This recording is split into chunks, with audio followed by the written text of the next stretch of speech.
हमारे देश में फिर से सुखद मकरंद हो जाए।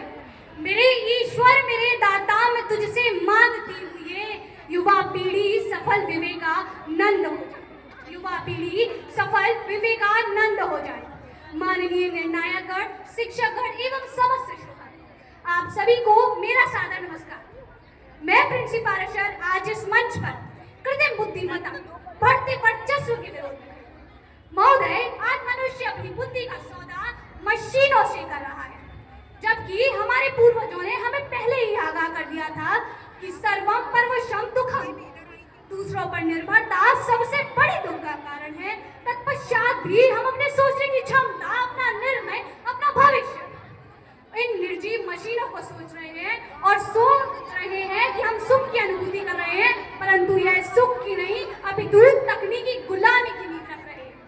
यह कथन सिर्फ मेरा नहीं अपितु महान भौतिकी वैज्ञानिक स्टीफन हॉकिंस और स्वयं XAI के मालिक एलन मस्क का कहना है।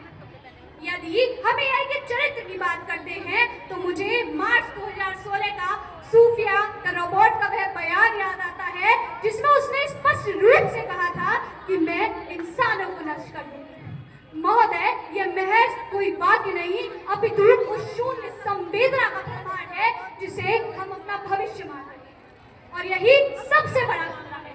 अब मैं आपको ऐसे चंद आंकड़े बताऊंगी जो इस चमचमाहट के पीछे के अंधेरे को प्रदर्शित करते हैं।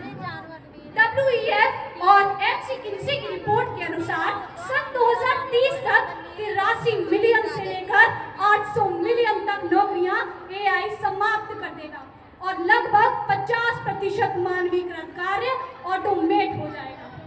अब मैं अपने विपक्षी साथियों से पूछना चाहूंगी कि जब हमारे घर में चूल्हा ही नहीं जलेगा तो क्या AI हमें डिजिटल रोटियां खिलाएगा? जी, सवाल का जवाब होगा बिल्कुल नहीं। परंतु यह बात सिर्फ रोजगार की नहीं है अपितु हमारी सुरक्षा की भी है। सुरक्षा देश की, विदेश की, हमारे पर्यावरण। डीप फेक और वॉइस क्लोनिंग के जरिए अपराध का नया खेल खेला जा रहा है। वर्म GPT और फ्रॉड GPT जैसे अनेकों साइबर टूल्स की वजह से साइबर क्राइम्स में 300% की वृद्धि हुई है। महोदय, इस आंकड़ा का सबसे अच्छा उदाहरण हांगकांग की वह घटना है जहां एक एम्प्लॉय को उसके बॉस की नकली वीडियो दिखाकर 200 करोड़ रुपए की ठगी कर दी गई। यह आंकड़े मात्र विदेश के नहीं अपितु हमारे भारत देश में भी है। 47% लोग हमारे भारत देश में भी साइबर स्कैम्स के शिकार हो चुके हैं। महोदय, अब मैं आपको बताना चाहूंगी, एक रिपोर्ट के अनुसार एक चैट GPT से मात्र 20 से 50 सवालों पूछने पर ही 500 ml पानी खर्च होता है उसके डाटा सेंटर्स को ठंडा रखने के लिए, और एक GPT-3 जैसे AI मॉडल की ट्रेनिंग के लिए इतना कार्बन डाइऑक्साइड गैस छोड़ा जाता है जितना 5 कारें अपने पूरे जीवन काल में उत्सर्जित करती हैं। यह आंकड़े छोटे तो नहीं हैं, परंतु बात यहाँ तक भी नहीं रुकती। अब बात हमारी शिक्षा पर आ जाती है।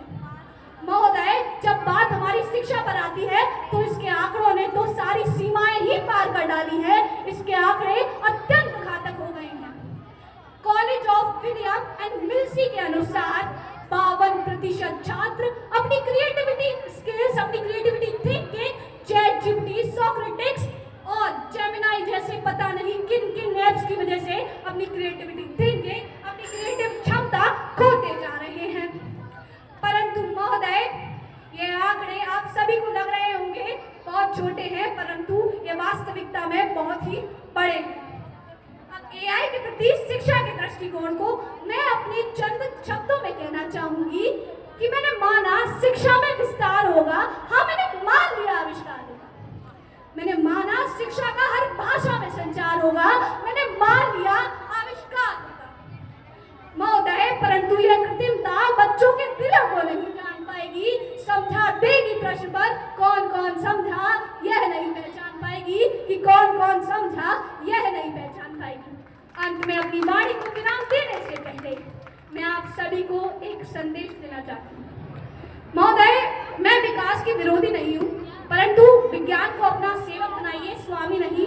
और सदैव याद रखिए कि जब विकास की रफ्तार बढ़ रही हो तो हमें ठहर कर सोचने की आवश्यकता है। दुर्घटना से तेज